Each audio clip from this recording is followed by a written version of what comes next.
सानु सर्वरस खाई, तिनके मंद कहत को ना। जो अथ हिंसा करें नर, जड़ विवेक अभिमान, परई कलप भरी नरक मुँह, जीव की ईर्षा।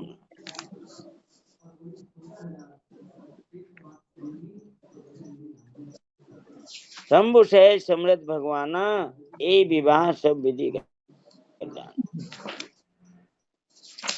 शिव सहज समर्थ हैं, क्योंकि वे भगवान हैं, इसलिए इस विवाह में सब प्रकार का कल्याण है। ऐसा नारद जी ने बताया। तो पार्वती जी को तो अपने पूर्व जन्म की याद थी, वो तो बहुत आनंदित हो गई, और बाकी माता पिता आदि सब चिंतित हो गए।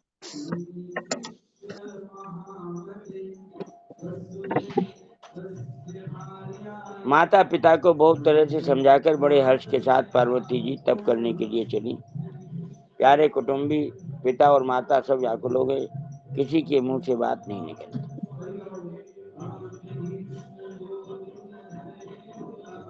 तब वेद शिरा मुनि ने आकर सबको समझाकर कहा। पार्वती जी की महिमा सुनकर सबको समाधान हो गया। वेद शिरा मुनि आई तब सब कहा समझाए, पार्वती महिमा सुनत रहे क्रोध पाए।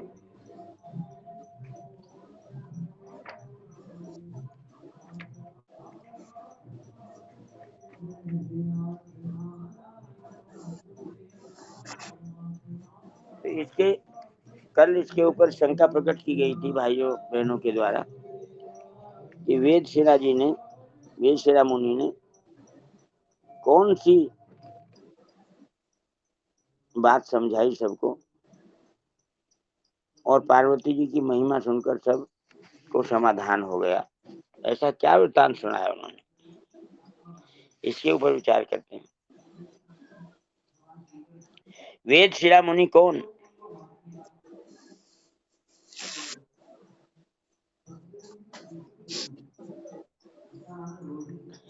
श्रीमद् भागवत चौथे स्कंद के पहले अध्याय के 43वें 44वें 45वें श्लोक में यूं कहा है। महाभाग्यशाली भृगु ऋषि की पत्नी ख्याति, उनके दो पुत्र धाता और विधाता। श्लोक नंबर मेरु की 73 कन्या चल रहा है, आयति 73। धाता को दी गई और नियति विधाता को। आयति धाता का पुत्र मृकंड और नियति विधाता का पुत्र प्राण। मृकंड का पुत्र मार्कंडेय और प्राण का पुत्र वेदशिरा। यानी भृगु विधाता प्राण वेदशिरा, यह भृगुवंश की एक परंपरा है। और भृगु धाता मृकंड मार्कंडेय, यह दूसरी परंपरा हुई। भृगु जी के एक प्रपौत्र वेदशिरा और दूसरा प्रपौत्र मार्कंडेय, यह सप्रमाण सिद्ध है। ऐसे ये कौन है वेदशिरा जी, इसका तो वर्णन ये हो गया। अब किस प्रकार समझाया वो सुनिए। पार्वती आपकी कन्या साक्षात जगत जननी जगदम्बा है। सती जी ही देह त्याग के अनंतर तुम्हारे घर अवतरी हैं। वे साक्षात परमेश्वरी ही हैं। नारद जी ने तुम्हें नाम उमा अंबिका भवानी आदि जो कहा, उसका भावार्थ आप समझ न सके, इससे ही आप प्रेम व्याकुल हुए हो, और उमा जी के पीछे जाने का आप लोगों ने मन में ठान लिया था। वह आपकी दृष्टि से पार्वती स्नेहवश उचित ही था। वे जगदम्बा उत्पत्ति स्थिति प्रलय कारिणी भगवानी ही है। उनको काहे का डर, और क्या अशक्य है उनके। उनका और भगवान का स्मरण करते घर में ही रहिए, चिंता शोक छोड़ दीजिए। उमा जी तपह सिद्धि प्राप्त करके कुशल शीघ्र ही लौट आवेंगी। रहे प्रबोधि पाए। उन्होंने जान लिया कि सब मर्म और सबके हृदय में संतोष हुआ और सब घर ही रह गए। भाव यह है कि शोकावेग, इन कर्तव्य मूढ़ता, धीमी पड़ने पर माता पिता आदि सबके सब लोग उमा जी को पिछियाए चले जाने के विचार में थे कि उनके पीछे पीछे जाएं। वो विचार छोड़ दिया। वेद शिरा मुनि को किस शक्ति ने इसी समय यहाँ भेजा, प्रेरणा कहाँ से मिली, पार्वती जी के तप में विघ्न न आवे, इस हेतु से यह प्रेरणा अतर्क अचिंत्य शक्ति नहीं दी। नहीं तो काहे का तपश्चर्या और कहाँ शिव पार्वती विवाह, कहाँ से षणमुख का जन्म और तारकासुर का वध। तब तो विधि वचन झूठा ही हो जाता। पर प्रभु विधि वचन कीन चह साचा, नट मरकट इव सबई न चावत, राम खगेश वेद अस गावत, और प्रेरक रघुवंश विभूषण। उन्होंने ब्रह्मा जी, नारद जी और वेद शिला को परंपरा से प्रेरणा दी। नारद जी ने वेद शिला जी को ही भेजा होगा। गिरिराज को मिलकर नारद जी ब्रह्मलोक ही गए हैं। ऐसा समाधान इसका है।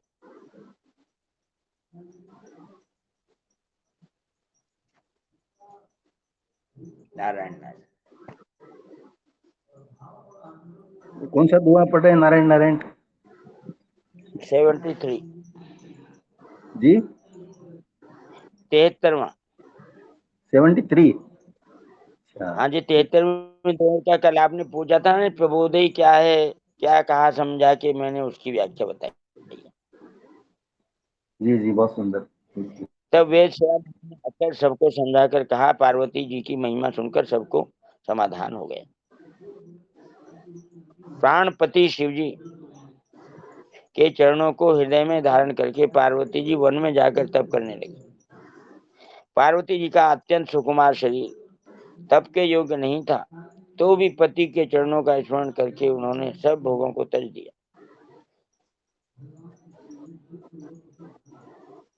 वेद शिला मुनि आय तब सबई कहा समझाय, पार्वती महिमा सुनत रहे प्रबोधि पाय। उर्धरि उमा प्राणपति चरना, जाई विपिन लागी तप करना। अति सुकुमार ने तन तप जोगु, पति पद सुमित जीव सब भोगु। स्वामी के चरणों में नित्य नया अनुराग उत्पन्न होने लगा और तप में ऐसा मन लगा कि शरीर की सारी शुद्ध बिसर गई। 1000 वर्ष तक उन्होंने मूल और फल खाए, फिर 100 वर्ष साग खाकर बिताए। नित्य नव चरण उपज अनुरागा, बिसरी दे तपहि मन लागा। संवत सहज मूल फल खाए, साग खाए 7 बरस गंवाए। कुछ दिन जल और वायु का भोजन किया और फिर कुछ दिन कठोर उपवास किए। जो बेलपत्र सूखकर पृथ्वी पर गिरते थे, 3000 वर्ष तक उन्हीं को खाया। हाँ जी, इसमें जो आप अभी पहले चौपाई पढ़ी है ना, उसमें साग खाई 7 बरस गंवाए लिख दिया इन्होंने, नहीं? ये जो है ना बहन, ये क्या है कि जब हम कविता करते हैं तो उसमें वो मिलाई जाती है संगति। संगति मिलाई जाती है, इसलिए गंवाए जहाँ लिखा गया। अगर बिताई लिखते तो वो संगति ना मिलती, इसलिए उत्तर में बिताई लिख दिया। जो उसका अर्थ लिखा है, अर्थ में बिताई लिखा। बहुत सुंदर। कछु दिन भोजन बारी बतासा, किए कठिन कछु दिन उपवासा। बेल पाती मई परई सुखाई, 3 सहस्र संवत सोई खाई।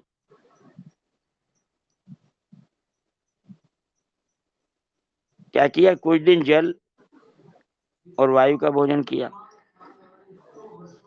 और फिर कुछ दिन कठोर उपवास किए।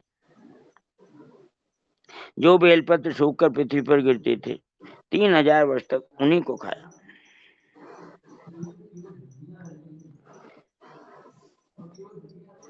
फिर सूखे पत्ते भी छोड़ दिए। तभी पार्वती का नाम अपर्णा हुआ। तब से उमा का शरीर क्षीण देखकर आकाश से गंभीर ब्रह्मवाणी हुई।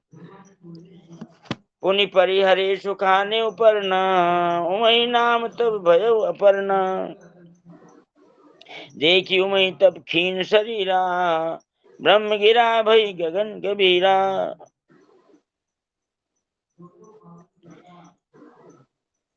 सूखे पत्ते भी खाना छोड़ दिया तो नाम अपर्णा हो गया।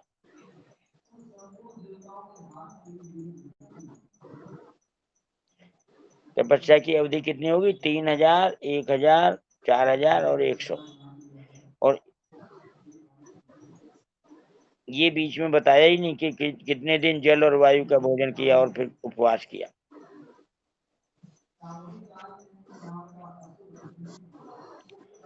अर्थात घोर तप है और अनेक वर्षों तक है, बड़ी लंबी अवधि का तप है।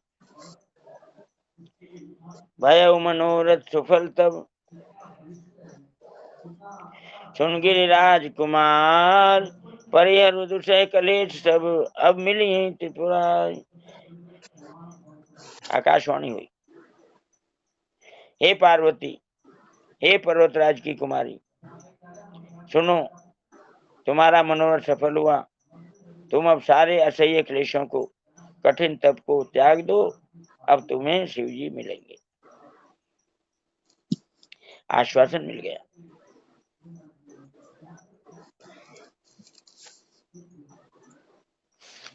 हे भवानी, धीर मुनि और ज्ञानी बहुत हुए हैं, पर ऐसा कठोर तप किसी ने नहीं किया। अब तुम इस श्रेष्ठ ब्रह्मा की वाणी को सदा सत्य और निरंतर पवित्र जानकर अपने हृदय में धारण करो। अस्तप काउन कीन भवानी, भय अनेक धीर मुनि ज्ञानी। अब उर्धर ब्रह्म बरबानी, सत्य सदा संतत सुचि ज्ञानी।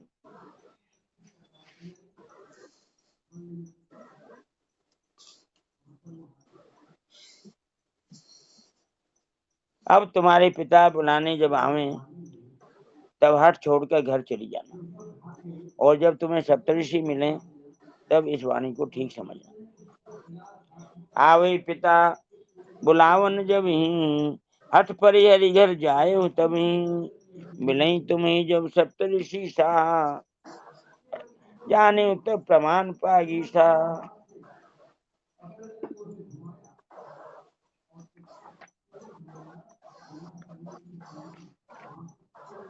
इस प्रकार आकाश से कही हुई ब्रह्मा की वाणी को सुनते ही पार्वती जी प्रसन्न हो गई और हर्ष के मारे उनका शरीर पुलकित हो गया।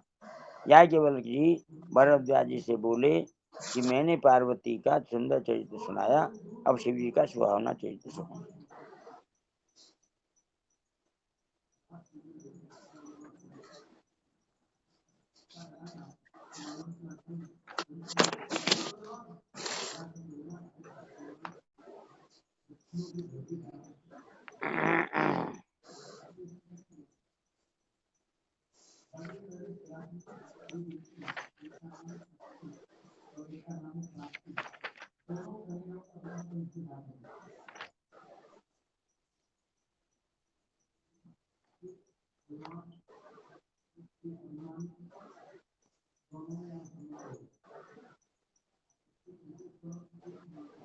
अब शंकर भगवान का चरित्र सुनो।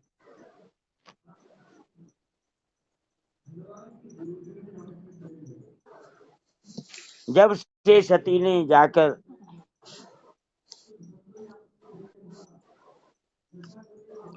सुनत गिरा विधि गगन बखानी, पुलक गात गिरजा हर्षानी। उमा चरित सुंदर में गावा, सुनो सम्मुखर चरित सुहावा। जब से सती ने जाकर शरीर त्याग किया तब से शिव जी के मन में वैराग्य हो गया। वे सदा श्री रघुनाथ जी का नाम जपने लगे और जहां तहां श्री रामचंद्र जी के गुणों की कथाएं सुनने लगे।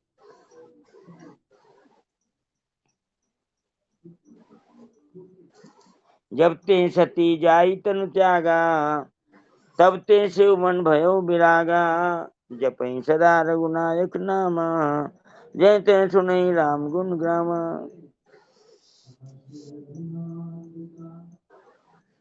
चिदानंद सुख के धाम, मोह मद और काम से रहित शिव जी, संपूर्ण लोगों को आनंद देने वाले भगवान श्री रामचंद्र जी को हृदय में धारण करके भगवान के ध्यान में मस्त हुए पृथ्वी पर विचरने लगे।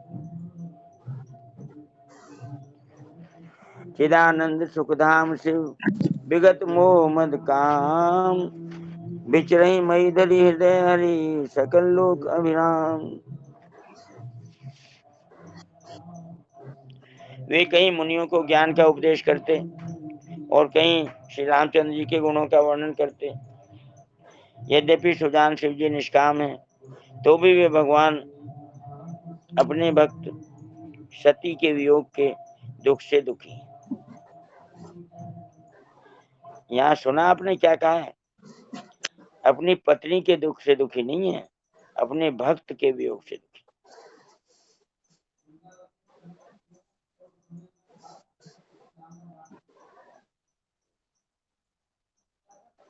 आचार्य जी ये तो हमने भक्त देखा ही नहीं था, ऐसी वाली दोबारा लाइन बोल दिया कीजिए, बहुत सुंदर। भगत बिरह दुख दुखी सुजाना।